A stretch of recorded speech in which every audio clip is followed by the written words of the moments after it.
Firewalk Studios, the studio behind the infamous flop that was Concord, has officially been shut down by Sony. I am shocked. Shocked! Well, not that shocked. Welcome back to Words of Paradise. I'm your host, Leon Idle, and yeah, if you hadn't heard, I opted to go with the Polygon version because, well, we all know where there's bias lies. Sony shuts down Concord developer Firewalk, permanently cancels the game. So for those of you that had the speculation, admittedly, myself included at one point, that they would bring the game back as free-to-play and just monetize to hell.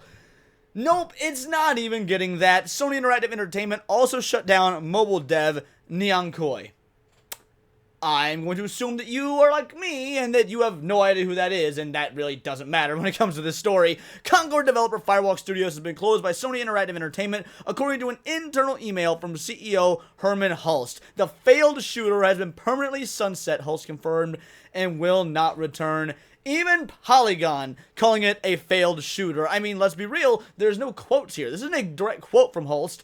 This is just Polygon saying it was a failed shooter. Now, if there was going to be any outlet out there, like besides Kotaku with Mary Sue, that was going to defend this game and cope and seethe about it being shut down, I figured it would be Polygon, but no, they're actually being somewhat realistic about this whole thing. After much thought, we have determined the best path forward is to permanently sunset the game and close the studio, Hulst said in an email to employees on Tuesday. I want to thank all of Firewalk for their craftsmanship, creative spirit, and dedication. I mean, dedicated what? Dedicating 8 years of your life to making a game that is 8 years out of date, a style that is 8 years out of date, also making a game that was nothing but a carbon copy of Guardians of the Galaxy meets, I don't know, Warhammer, not Warhammer, Dungeons and Dragons. Like, I'm gonna be real, this just...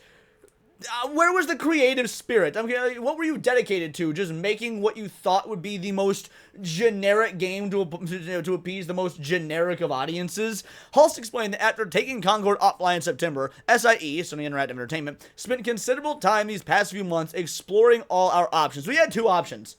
Close the studio and shut the game down, or bring it back as live service free to play. Those were the only other two options. And yeah, it seems like you went with the right choice. Although, to be fair, this article does go on to say something that should shock none of us about what they have learned from Concord. We'll get to that in a moment. For the PvP first-person shooter genre is a competitive space that's continuously evolving. I mean, your game didn't evolve. Your game was, again, 8 years out of date. But hey, you had cutscenes, and unfortunately, we did not hit our targets with this title, he said. We will take the lessons learned from Concord and continue to advance our live service capabilities to deliver further growth in this area. Bingo, bango, bongo, there it is. The truth comes out as if anybody was surprised.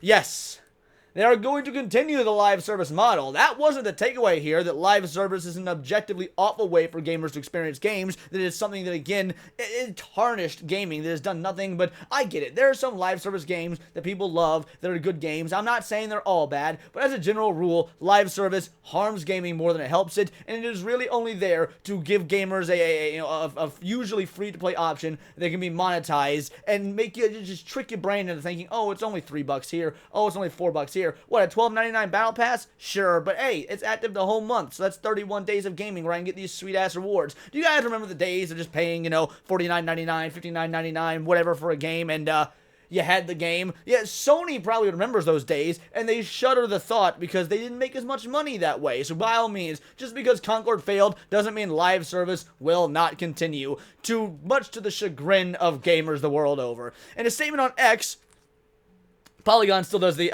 formerly Twitter thing. Firewalk Studios wrote that it was signing off one last time. We took some risks along the way. What risks? Marrying aspects of card battlers, fighting games with first-person shooters, and although some of these and other aspects of the IP didn't land as we'd hoped, the idea of putting new things into the world is critical to pushing the medium forward. I agree. You're right. Putting new things is a way of moving your best foot forward. But what was new about this? Your characters were generic. There was not a single archetype we hadn't seen before. Putting pronouns in your game isn't new. The first-person shooter aspect, while not even bad, in fact, the people I know that have played it said that it was fairly fine at what it did, but that wasn't new. What was it that you did that was new? I truly am awaiting an answer. The studio said the talent at Firewalk, funny words, and the level of individual craft is truly world-class, and teams within Sony Interactive Entertainment and across the industry will be fortunate to work with them. But will they, though? I mean, what? You gonna stick them on Last of Us 3, the Revenge of Elsie? Or, like, come on. There's nothing these devs can offer that other, frankly, just as lack of talented devs can also honor, because gaming is sort of all the same nowadays here in the West. Yes, you got your exceptions, but as a general rule, these individuals aren't talented. They can just do their job to the adequate degree of making sure the game functions, and even that is kind of a rarity in today's modern gaming landscape. Thank you to all the very many teams, partners, and fans. Very many? Really? You gonna try? Look. Fans? Didn't you guys have like a 660 something, like, peak concurrent? I don't know that you had fans. You had people who just really wanted to play games because, for whatever reason, they don't see the problems of the modern industry. Consumers, that's right, that's what they're called. You had consumers who supported us along the way. Yes, who supported you for all, 9 days, 11 days, something like that. In addition to Firewalk Studios, Host announced that another Sony-owned studio, Neon Koi, will close. Helsinki-based Neon Koi, which was previously named Savage Games, Savage Games, and was acquired by Sony in 2022, was developing a mobile action game for PlayStation. The closure of both studios will result in 210 people losing their jobs, Bloomberg reported. And you know what? I've seen a lot of people say, it really sucks for the dev team. This is absolutely a management problem. Don't care. Yeah, they lost their jobs, and they get hired elsewhere, and they're continuing making gaming abysmal. Because let's be real, these developers that lost their jobs, these artists, these whatever, yeah, they weren't good at what they did. In fact, we haven't actually seen Western talent, again, in the vast majority of games, I would say in half a decade or so. I get not everything is going to be Baldur's Gate 3, but, like, do you remember the days when games would come, on launch, and they worked? Like, they actually worked. People knew how to write code because, there wasn't DEI hiring quotas for every single position. So, yeah, I don't even care that these 210 people lost their jobs. They're probably going to get different jobs in the gaming industry. And if they didn't, well, look, go work at McDonald's, because I'm sure if you get a job there, lasts for about 30 minutes, you'll have worked there longer than Kamala Harris. Concord was originally released in late August for PlayStation 5 and Windows PC, then pulled for sale and taken offline September 6th. Yeah, it was bad, guys. At the time, Concord game director Ryan Ellis said the studio planned to explore options, including those that will better reach our players.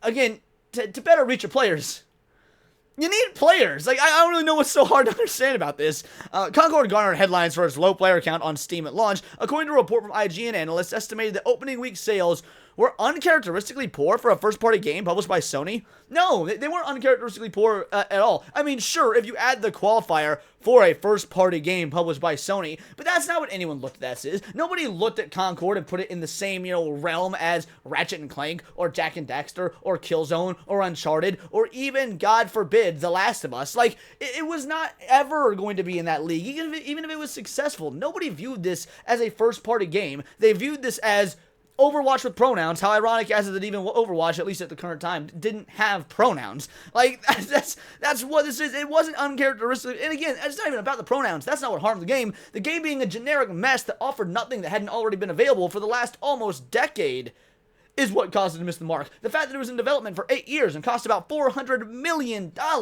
is what made it not hit the mark. Like, this is more expensive than Indiana Jones and the Dial of Destiny, which is reportedly, if the rumors are to be believed, the most expensive film ever made.